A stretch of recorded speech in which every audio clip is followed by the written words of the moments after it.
Olá, estamos iniciando o programa Em Negócio aqui pela Vale TV, canal 14/6 da NET, por todas as plataformas digitais e também através do ecossistema Mais 7 IPO. E o meu convidado de hoje é César Ramos, diretor da BMP Proar, com o tema Desafios e Superando Obstáculos. César, seja muito bem-vindo para o programa dessa noite. Boa tarde, Jorge. Prazer enorme estar aqui, conhecendo o programa, conhecendo o espaço e podendo falar sobre um dos temas prediletos da indústria, né? Desafios, obstáculos, os quais a gente ultrapassa quase que diariamente. Perfeito. Tu sabe que logo nesse bate-papo que nós vamos estar iniciando agora, eu até comentei contigo, a BMP Proar. 40 anos agora em outubro. Exatamente. A gente acha que o mercado da nossa região é calçado e afins, pois eu não sabia disso. César, o que é que a BMP Proar faz? Porque eu já ouvi falar tanto. E aí ele me diz, ou pelo menos eu consegui pesquisar, que é uma referência mundial em desenvolvimento de produtos e sistemas destinados ao transporte de passageiros. Transporte de passageiros. Mas como é que tu tirou isso da cabeça para montar um negócio desse? Olha que Novo Hamburgo tem tradição, hein? Porque as primeiras carrocerias de ônibus, as famosas jardineiras ainda em madeira, lá no início dos anos 1900, 1920, já eram fabricadas aqui, né? Depois perdeu espaço por falta de interesse dos investidores, empreendedores à época. Mas assim, a pneumática é uma energia das mais baratas, isso a gente precisa dizer sempre, o ar está por aqui.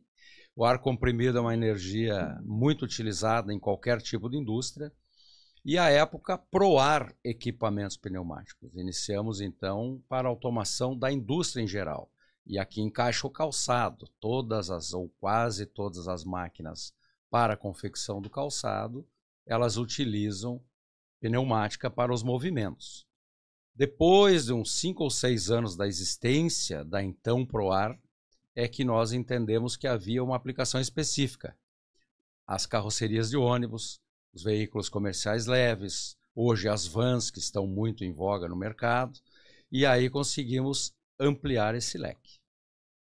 Mas eu te pergunto de novo, tu imagina só, tu vivendo dentro do mercado calçadista. Como é que tu enxergou isso assim, dizendo, mas aquilo ali eu acho que dá para me ajudar o pessoal a se movimentar melhor? Como é que surgiu isso? Então, a gente tem que ser sincero, né? O acaso é um belo de um incremento, de um abre-portas, né? Nós, então, fornecendo, obviamente, no início, somente para o cluster coreiro calçadista, as máquinas do nosso segmento, da nossa vocação, e aí a necessidade de ampliar. Ampliar para nós aqui o mais próximo à Serra Gaúcha, Caxias do Sul, mas ainda dentro do setor máquinas e equipamentos, né? Nada a ver, então, com o transporte. E num desses fornecimentos foi para a Marco Polo. E a Marco Polo fazia e faz até hoje muitas máquinas e equipamentos para uso próprio. Nós entrávamos aí no projeto, né? Automatizando essas máquinas. Lá pelas tantas nos perguntaram, e por que não vocês se especializarem e também fornecerem a pneumática embarcada? Quem não conhece o ruído do ar comprimido numa parada de ônibus, né? O abre e fecha da porta. Esse é o mais básico de todos, foi por onde a gente começou. Então ficamos com os dois segmentos, máquinas e equipamentos, automação e carrocerias de ônibus para o transporte de passageiros. Que isso é um mercado gigantesco também. Muito grande, muito grande. E vocês atendem toda Brasil? Brasil. É um mercado com poucas fabricantes de carrocerias, assim como é praticamente o mundo todo, né? Exceção a China, que tem muitos. O Brasil hoje tem 5 a 6 fabricantes de carrocerias, né? Concentrado. É um desafio ainda maior, né? Porque se tivermos um problema com um desses clientes, se perde boa fatia do market share, né? Então é uma responsabilidade grande se manter nesse mercado, né, e ampliar a participação dentro deste mercado. Aí surge o que o Vale também ensinou a todos nós, a exportação. Né? A escola do calçado, ao exportar, ela fez diversos segmentos terem esse entendimento. E nós também fomos por esse viés, felizmente. Há 20 anos, mais ou menos, exportamos, e hoje é uma divisão aí entre mercado interno e exportação 70-30.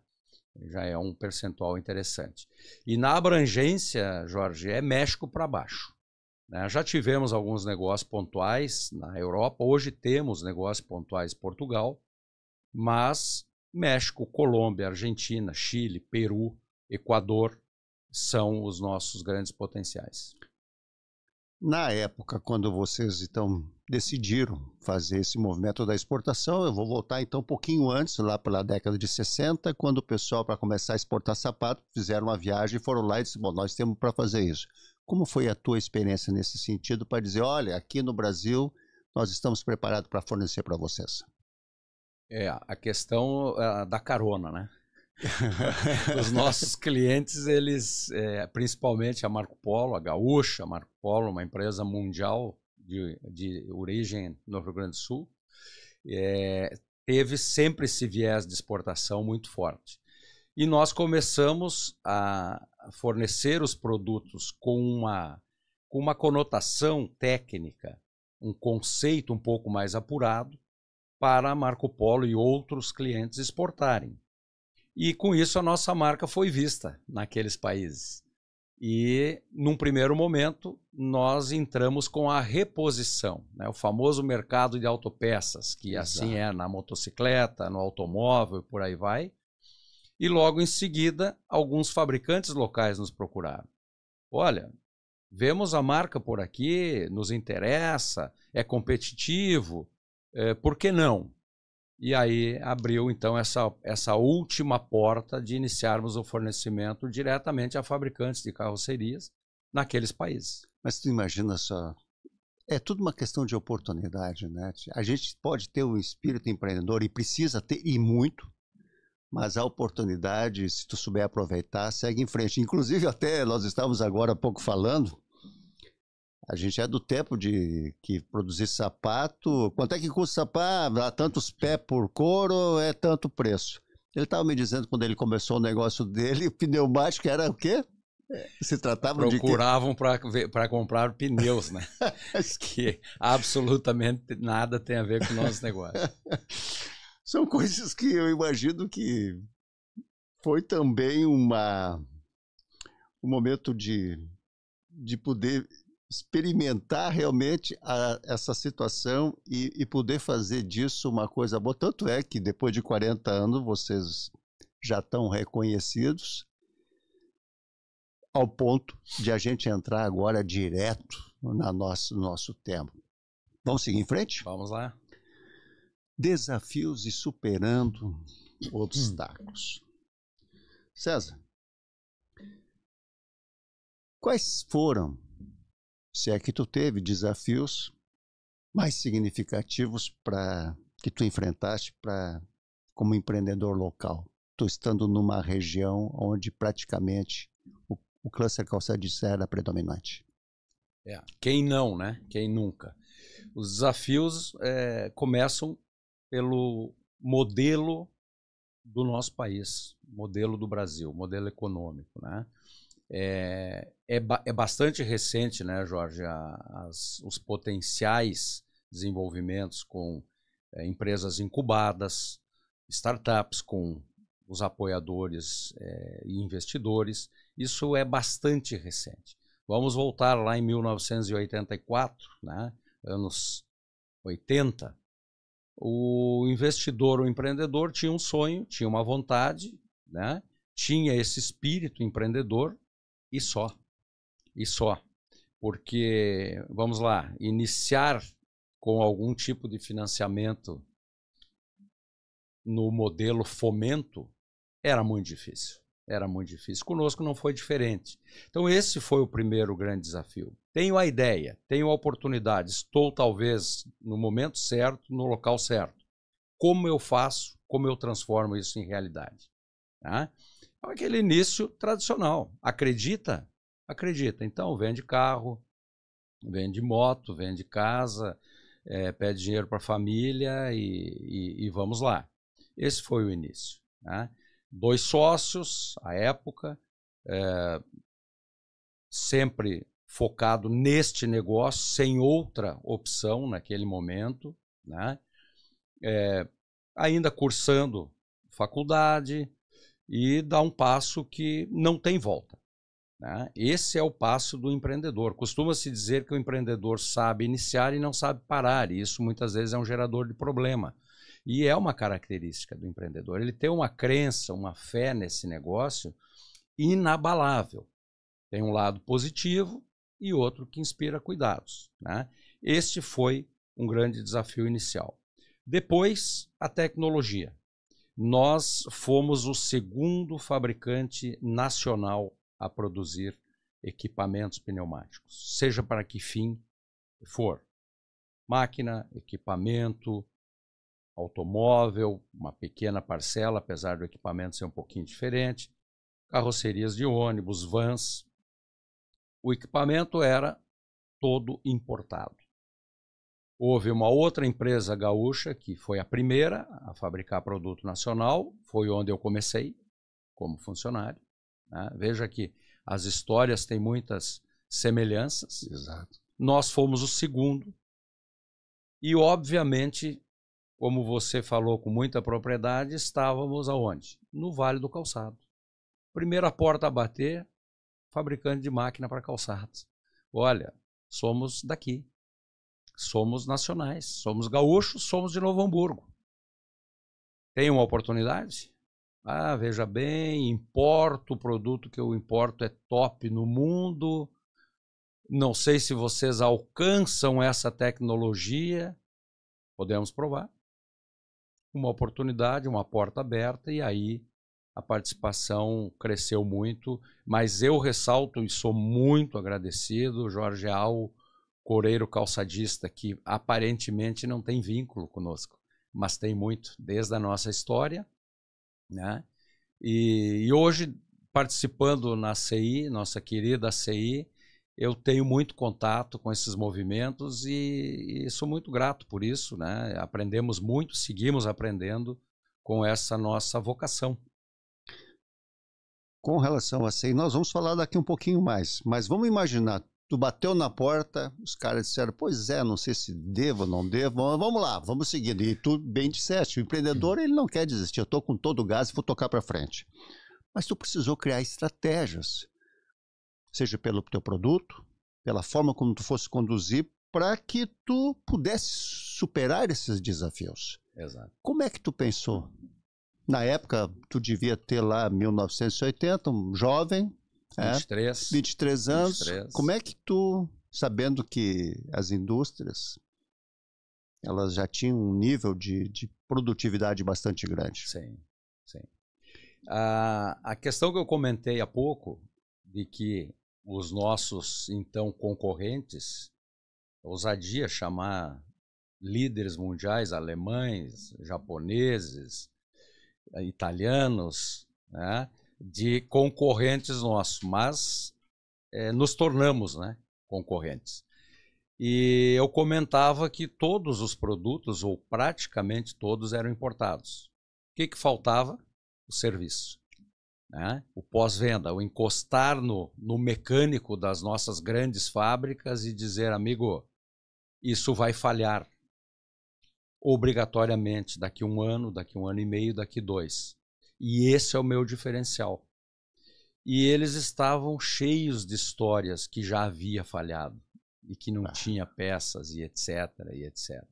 Então esse foi o nosso canal de entrada como uma estratégia para pôr luz ao nosso negócio. Claro. Porque tecnologia em produto nos faltava bastante à época. Na verdade, não era nem vender, era botar um bafo quente lá no mecânico para ele dizer, poxa vida. Exatamente.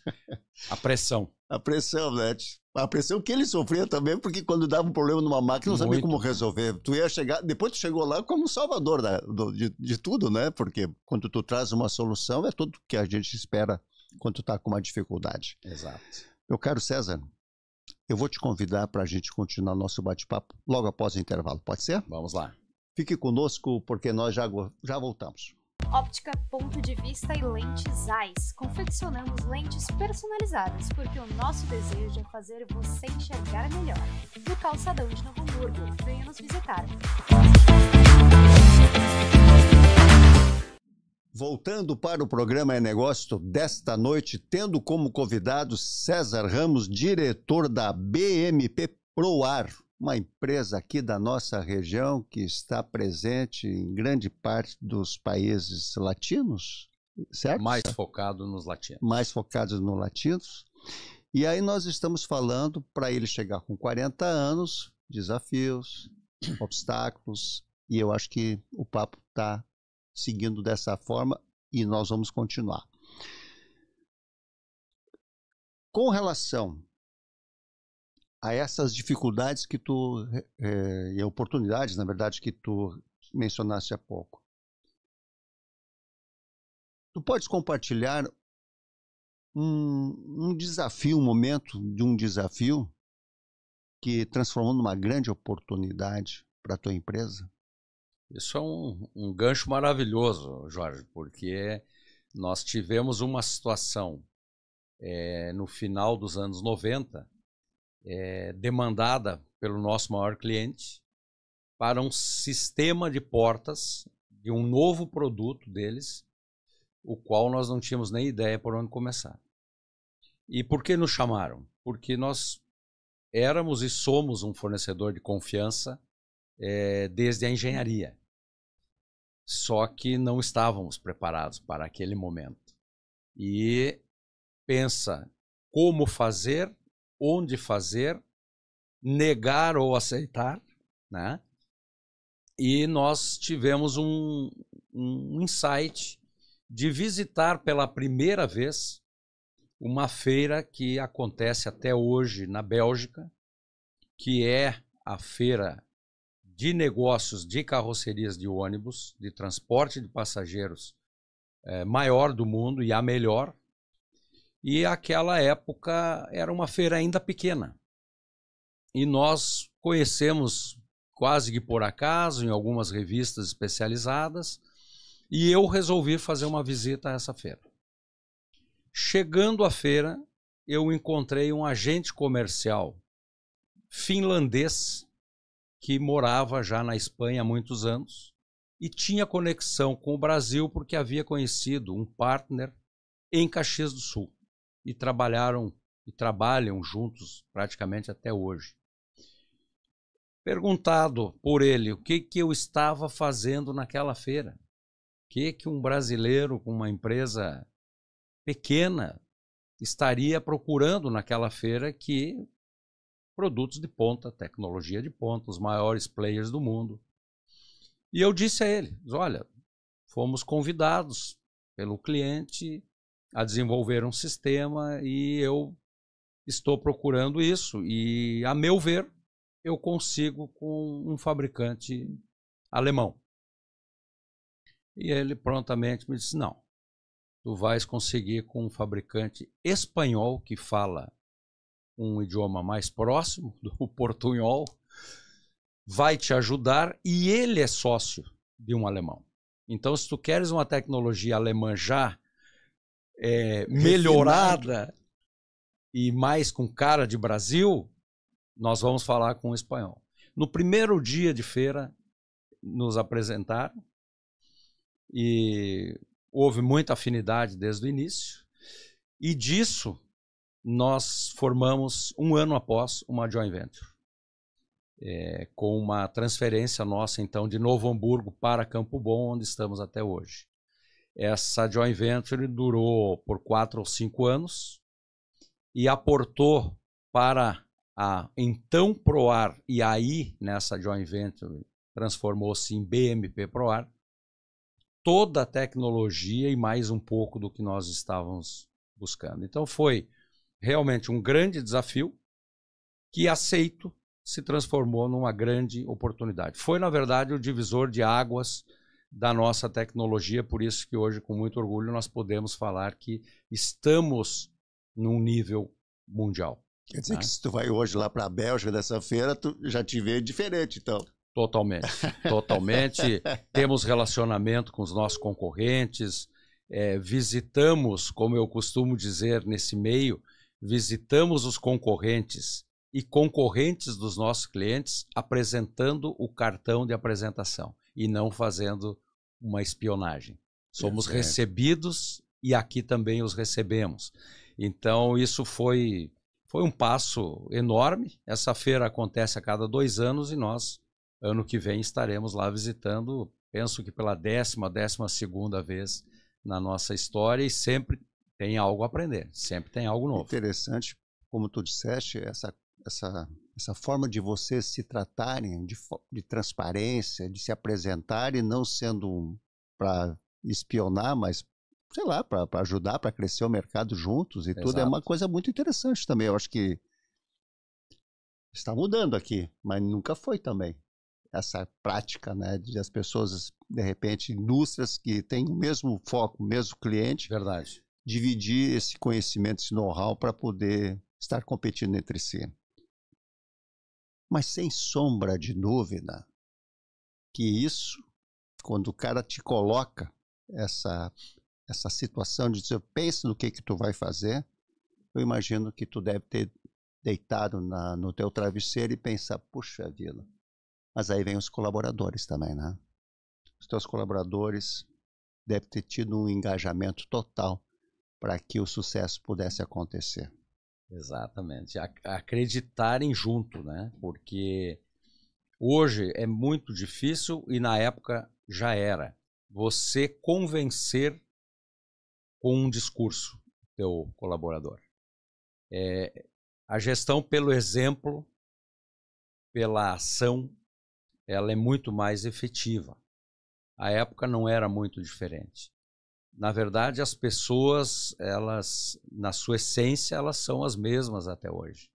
E para quem elas prestam um serviço e nestes que acreditam, há naturalmente um engajamento. Então, naquele momento, no nosso início, ou seja, agora nos 40 anos, em diversos marcos da nossa história, estavam eles lá, né?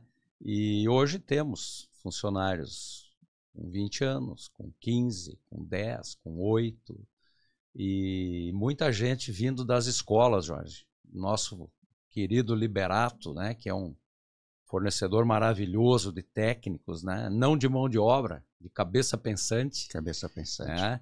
E nós sempre soubemos aproveitar muito isso e também compartilhar muito esse conhecimento. Eu tenho certeza que essas tecnologias que eu comentei, que nós trouxemos ao Brasil, contribuiu muito na formação desses engenheiros, desses técnicos, e também para o operador de máquinas no chão de fábrica, nas áreas de apoio, né, onde nem tudo se aprende nas escolas. Então, não tenha dúvida disso. Penso que contribuímos muito também nesse sentido.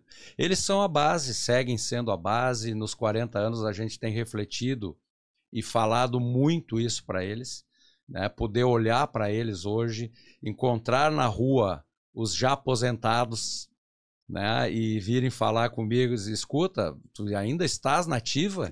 Tu ainda estás lá no comando? É verdade. É muito bacana, é gratificante. Que coisa boa.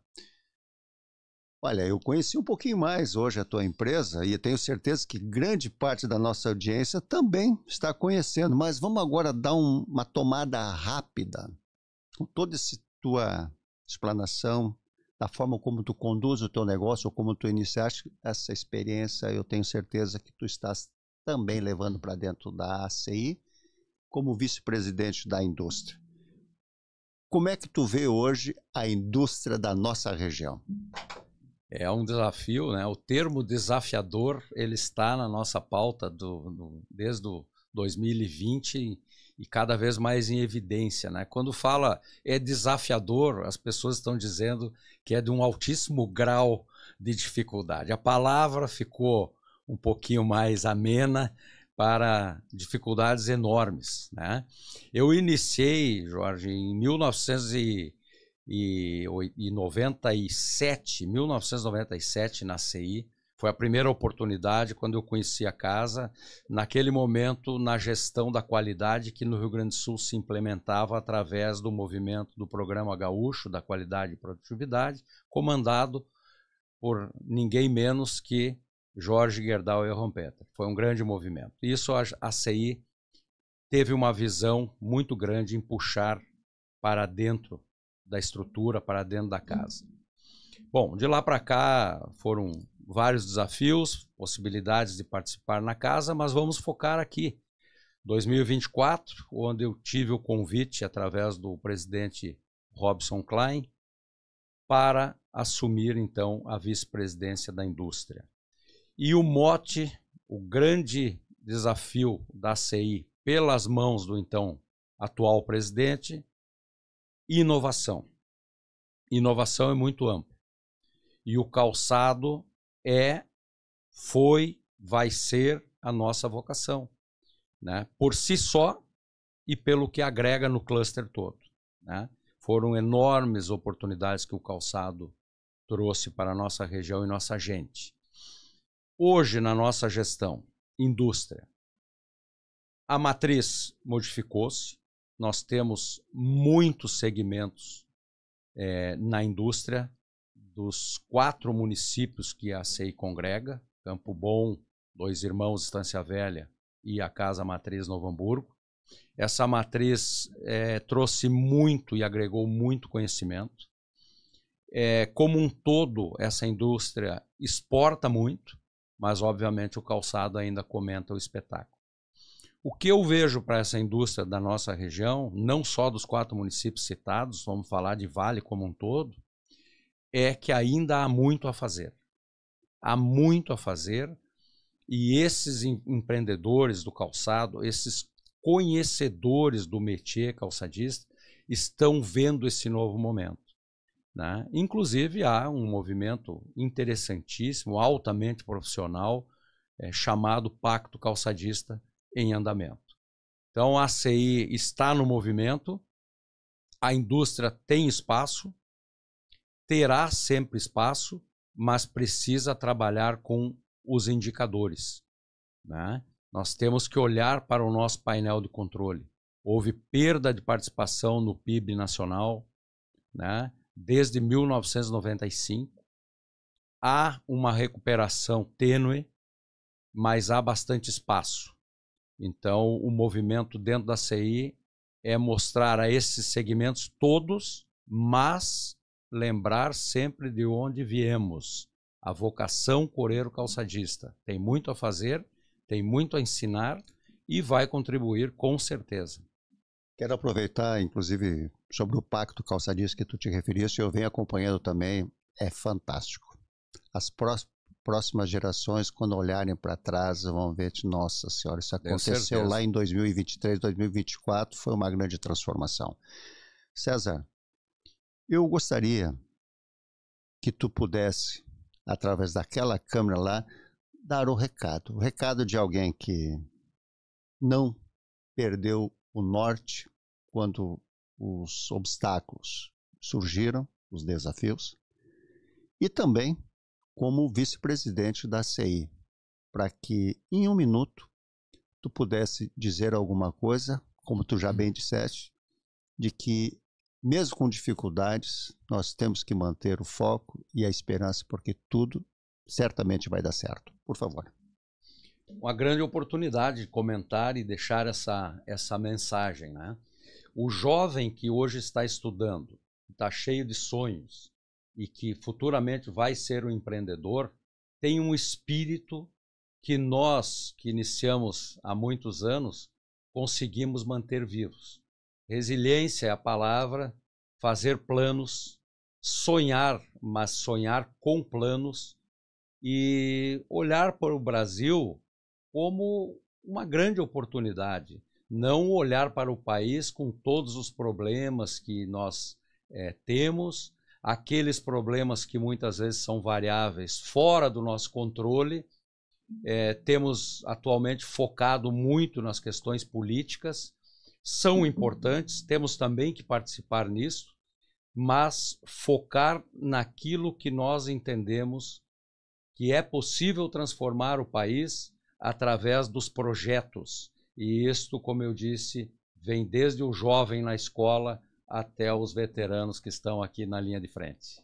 Recado dado do César Ramos. César, que satisfação poder conversar contigo. Passou tão rápido esse nosso bate-papo, mas eu tenho certeza que contribuiu muito com tudo aquilo que a gente pôde ouvir de ti e tu compartilhar essas tuas experiências para que o nosso vale, a nossa região cresça cada vez mais. Eu te peço então as tuas considerações finais e muito obrigado pela participação e ter aceito de participar do programa. Antes de mais nada, uma oportunidade enorme. Eu tenho certeza que a gente vai conseguir passar um pouco da nossa história. Muitas empresas aqui da região nos conhecem, temos relacionamento, mas muitas vezes não se tem tempo para aprofundar um pouco nas histórias de cada uma, né? Todas as empresas, sem exceção, e de todos os segmentos, têm sempre uma boa história para contar, e essas histórias elas transformam-se muitas vezes em exemplos, né? E é isso que a gente traz um pouco aqui, essa visão de que dá para fazer uma tecnologia tupiniquim, que dá para desenvolver isto, e que é óbvio que temos que olhar para o mundo todo, né? O nosso terreno aqui, o nosso pátio de casa é importantíssimo, mas temos sempre que olhar para fora, acreditar. Parabéns pelo teu programa. A sequência de empresas que passam por aqui podem ser os grandes depoimentos do que esse vale é de pujante. Está ótimo, muito obrigado e te convido juntamente comigo para aquela câmera central, César, nos despedir da nossa audiência, desejando a todos vocês uma excelente quarta-feira, um resto de semana ainda mais maravilhosa e nunca esquecendo, o programa é negócio na próxima terça-feira às 22 horas aqui pela Vale TV e também pelo ecossistema do Mais 7 IPO. Estejamos em paz e estejamos com Deus. Certo, César?